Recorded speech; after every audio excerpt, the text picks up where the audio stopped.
et voici Emma. Allô! Bienvenue à l'émission À vos marques précieuses. Aujourd'hui, nous allons parler d'une des familles du tableau périodique. Cette famille s'appelle les alcalinoterreux. Ouh! Les alcalinoterreux se retrouvent dans la deuxième colonne du tableau périodique. Donc, ils ont 2 électrons de valence. Ces éléments sont d'une couleur argenté-blanc, ont une grande malléabilité et ont une réaction immédiate aux halogènes et avec l'eau, sauf le beryllium. Les alcalinoterreux ont une grande réactivité chimique. On les conserve souvent sous une couche d'huile minérale ou de pétrole, car ils ternissent très rapidement au contact de l'air.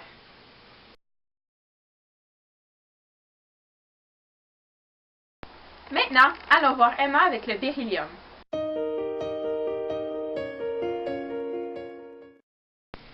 Beryllium. Le beryllium a été découvert en 1798 par Louis-Nicolas Vauquelin.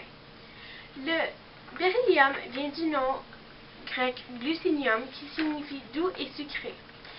Demande-moi pas qui l'a goûté à cause du beryllium, c'est très toxique. Le beryllium est d'une couleur gris acier, est très léger et fragile. Son point de fusion est 1287 degrés Celsius. Son point d'ébullition est de 2470 degrés Celsius. Et sa masse volumique est de 1,8 g par centimètre cube. C'est un métal non magnétique et il absorbe très bien la chaleur. Le beryllium ne corrode pas au contact de l'air et résiste à la corrosion par les acides. Il est utilisé dans les fenêtres des rayons X puisque dans les images de rayons X, on ne voit pas le beryllium. On l'utilise aussi dans les avions, les missiles et l'essence de vaisseaux spatiaux. Le beryllium peut provoquer une maladie qui s'appelle berylliose. C'est une maladie des poumons qui peut aussi affecter d'autres organes comme le cœur. 1/5 des gens qui ont le berylliose meurent. Le beryllium, le fait de respirer le beryllium, peut donner du cancer et altérer l'ADN lui-même. On va voir Camille avec le magnésium.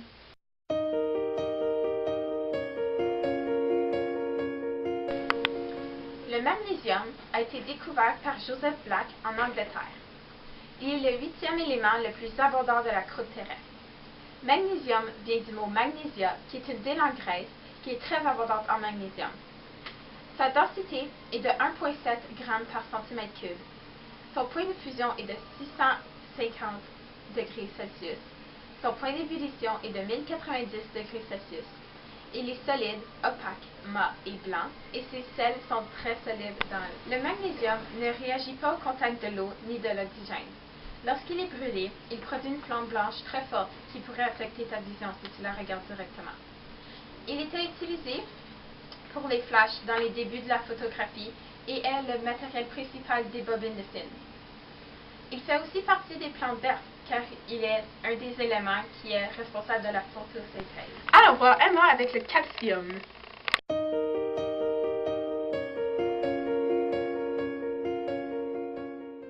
Est le métal le plus abondant dans le corps. Aussi, il est le 5e plus abondant sur la croûte terrestre. Le calcium est une substance gris mou dont la masse volumique est de 1,5 g cm cube. Point de fusion est de 842 degrés Celsius. Le point d'ébullition est de 1484 degrés Celsius. C'est une substance solide, opaque et semi-lustrée. Le calcium réagit avec l'eau. Il réagit aussi avec l'air, car quand exposé, il forme une couche blanche sur lui-même. Le calcium est utilisé dans divers objets, comme les briques, du verre, de la peinture et du papier. Il est aussi utilisé dans les craies de couleur qu'on utilise sur le tableau. Comme vous le savez, il est utilisé dans notre corps pour la rigidité de notre squelette. Allons voir Camille avec le barium.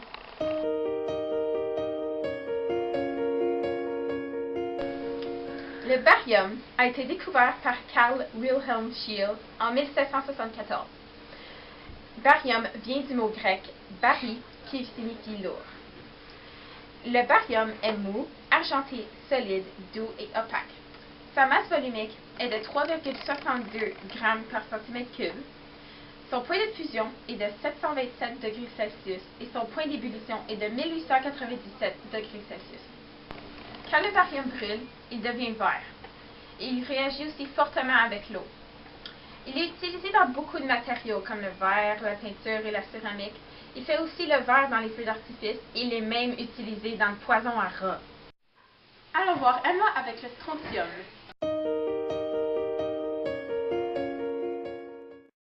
Strontium. Le strontium a été découvert en Écosse en 1790 par Thomas Charles Hope. Il a été nommé d'après un village écossais appelé Strontian. La densité de cette substance est de 2,6 g par centimètre cube. Le point de fusion est de 777 degrés Celsius et le point d'ébullition est de 1382 degrés Celsius. C'est un élément solide, argenté et plus mou que le calcium. Il est aussi opaque et lustré. Le strontium est très réactif dans l'eau. Il est même plus réactif que le calcium. Aussi, quand exposé à l'air, il brûle pour former l'oxyde de strontium. On retrouve le strontium dans la dentifrice Sensodyne à la saveur menthe et originale. On le retrouve aussi dans les feux d'artifice rouges et dans les peintures fluorescentes. Allons voir Camille avec le radium.